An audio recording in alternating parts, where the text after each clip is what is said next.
Hello viewers, எல்லாருக்கும் வணக்கம். நாம் இந்த வீடியோவில் 11th ஜூன் 2024 மார்க்கெட் அப்டேட்டை பார்க்கலாம்.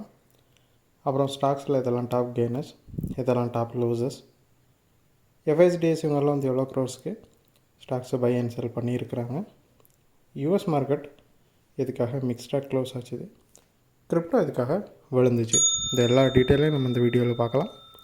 ஃபஸ்ட்டு இந்த மார்க்கெட் அப்டேட்டை பார்த்துடலாம். அதுக்கு முன்னாடி நீங்கள் இன்னும் இந்த சேனலை சப்ஸ்கிரைப் பண்ணாமல் இருந்தால் மறக்காமல் சப்ஸ்கிரைப் பண்ணுங்கள். நிஃப்டி பார்த்திங்கன்னா ஒரு 5 பாயிண்ட் வந்து ஹையராக க்ளோஸ் ஆச்சுது. ஸோ நிஃப்டி வந்து ஸ்டில் வந்து ரொம்பவே வெலோட்டைலாக இருக்குது. கொஞ்சம் நெகட்டிவ் சைடில் தான் மூவ் ஆக ட்ரை பண்ணிகிட்ருக்குது. ப்ராடர் மார்க்கெட்டு ஃபுல்லாமே வந்து ஓரளவு ப்ராஃபிட் புக் பண்ணுற மூடில் தான் இருக்குது. ஸோ எப்போ வேணால் வந்து மார்க்கெட் வந்து விழுறதுக்கான வாய்ப்புகள் இருக்குது. கிஃப்ட் நிஃப்டியும் பார்த்திங்கன்னா ஒரு 89 பாயிண்ட் வந்து மைனஸில் தான் காட்டுது. ஸோ அதனால் புதன்கிழமை வந்து மார்க்கெட்டை விழுறதுக்கான வாய்ப்புகள் வந்து அதிகமாக இருக்குது. எஃப்ஐஸும் வந்து இன்றைக்கி கொஞ்சமாக செல் சைடில் தான் இருந்திருக்காங்க. அவங்கக்கிட்டேருந்து பெரிய அளவுக்கு பை இல்லை. அதுவும் வந்து மார்க்கெட்டு இந்த அளவுக்கு நெகட்டிவாக டர்ன் ஆனதுக்கான ரீசனாக அமைஞ்சிச்சு. எஃப்ஐஸ் வந்து இனி வரப்போகிற காரணங்களையும் எப்படி செல் பண்ண போகிறாங்களா, பை பண்ண போகிறாங்களா அப்படிங்கிறது இன்னொரு 2-3 நாள் ட்ரேடிங் செஷனில் அவங்க என்ன பண்ணுறாங்கங்கிறத வச்சு நம்ம ஓரளவு புரிஞ்சிக்க முடியும். அப்புறம் ஸ்டாக்ஸில் பார்த்தோம் அப்படின்னா டாப் கெய்னர்ஸில் வந்து ஓஎன்ஜிசி ஃபஸ்ட்டு இருக்குது. ஒரு 14 பாயிண்ட் வந்தது, ரேலியாக இருக்குது.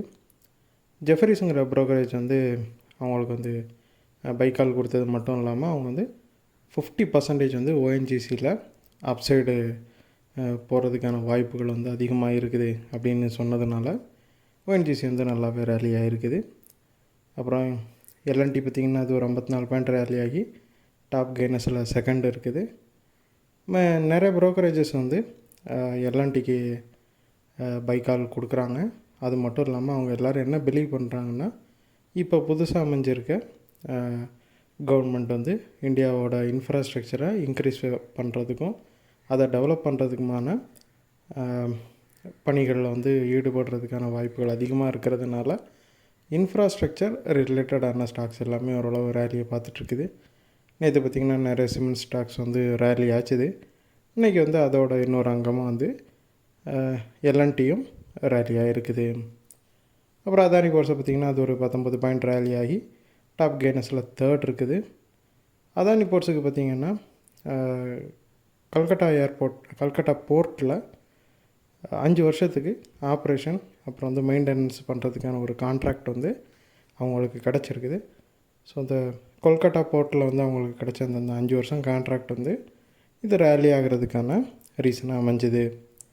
அப்புறம் டாப் லூசர்ஸில் பார்த்திங்கன்னா ஃபஸ்ட் வந்து கொட்டாக் மஹேந்திரா இருக்குது. அது ஒரு 25 பாயிண்ட் வந்து விழுந்துருக்குது. கொட்டாக் மஹேந்திராவில் ஏறக்குறைய இது ஒரு ப்ராஃபிட் புக்கிங் மாதிரி தான் விழுந்துருக்குது. அது மட்டும் இல்லாமல் எஸ்பிஐ வந்து இவங்களோட ஹோல்டிங்கை, அதாவது எஸ்பிஐ வந்து கொட்டாக் மஹேந்திராவில் அவங்களோட ஹோல்டிங்கை ஒரு 5% மேலே இன்க்ரீஸ் பண்ணுறதா இருக்கிறாங்க. ஸோ இது ஒரு கொஞ்சமான பாசிட்டிவ் நியூஸு தான். இது வந்து கொட்டாக் மஹேந்திரா வந்து கொஞ்சம் ரேலி ஆகிறதுக்கு கொஞ்சம் ஃபியூவெல்லாம் சேர்க்கலாம். அப்புறம் டிவிஸ் லேப்ஸ் பார்த்திங்கன்னா ஒரு 60 பாயிண்ட் வந்து விழுந்துருக்குது. டிவிஸ் லேப்ஸ் வந்து 52 வீக் ஹையில் இருந்துச்சு, ப்ராஃபிட் புக்கிங்கில் விழுந்துருக்குது. அப்புறம் ஏஷியன் பெயிண்ட்ஸை பார்த்தோம் அப்படின்னா ஒரு 35 பாயிண்ட் விழுந்து டாப் லூசர்ஸில் வந்து தேர்ட் இருக்குது. ஸோ ஏஷியன் பெயிண்ட் எதுக்காக விழுந்துச்சுன்னு பார்த்தோம் அப்படின்னா அவங்களோட எக்ஸ் டிவிடெண்ட் டேட் வந்து இன்றைக்கி இருந்துச்சு, 11th ஜூன் அன்றைக்கி. ஸோ டிவிடெண்ட் டேட்டுங்கிறதுனால அந்த அமௌண்ட் வந்து கொஞ்சம் குறைஞ்சி அவங்க எவ்வளோ டிவிடெண்ட் கொடுக்குறாங்கன்னு பார்த்திங்கன்னா 28.15 ருபீஸ் ஒவ்வொரு ஷேருக்கும் வந்து கொடுக்குறாங்க. ஸோ அதனால் கொஞ்சமாக ஏஷியன் பெயிண்ட்ஸ் வந்து இன்றைக்கி விழுந்திருக்குது. அப்புறம் எஃப்ஐஸை பார்த்தோம் அப்படின்னா அவங்க 2 நாளாக பை பண்ணிகிட்டு இருந்தவங்க இன்றைக்கி வந்து செல் பண்ணியிருக்கிறாங்க.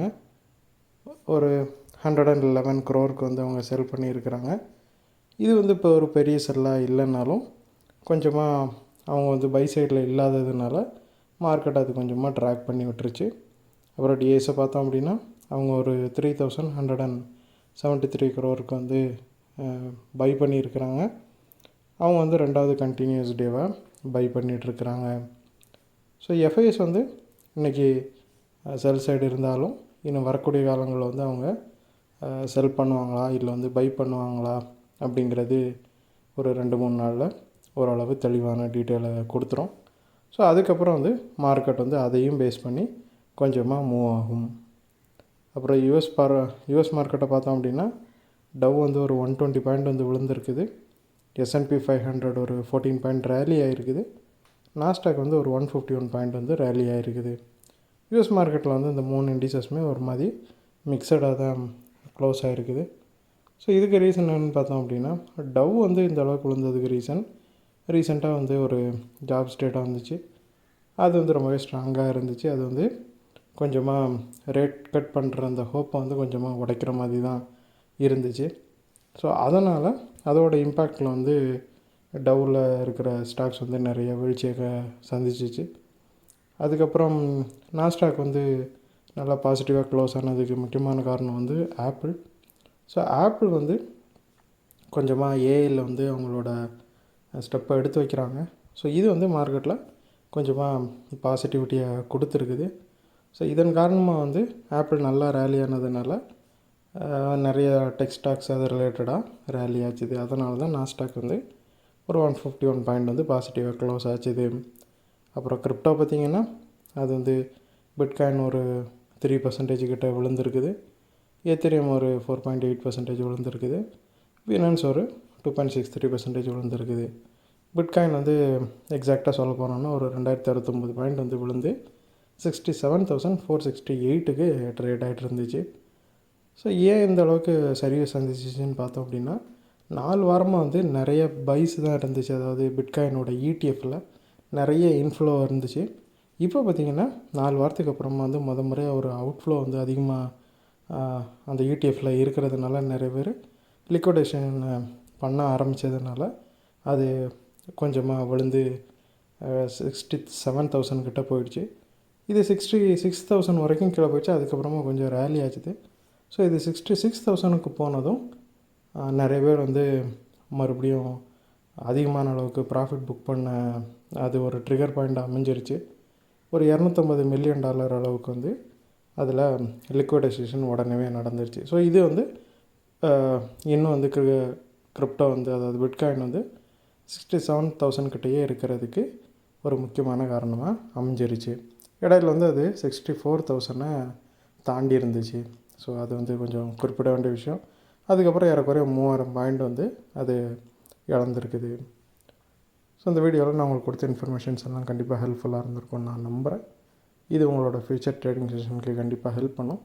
இந்த வீடியோ உங்களுக்கு பிடிச்சிருந்துச்சின்னா லைக் பண்ணுங்கள், ஷேர் பண்ணுங்கள், மறக்காம சேனலுக்கு சப்ஸ்கிரைப் பண்ணுங்கள். அப்படியே இந்த பெல் ஐகானை கிளிக் பண்ணிங்கன்னா டெய்லி அப்டேட்ஸ் தவறாமல் கிடைக்கும். தேங்க்ஸ் ஃபார் வாட்சிங். Keep supporting. நான் இன்னொரு வீடியோவில் உங்களை சந்திக்கிறேன். தேங்க்யூ.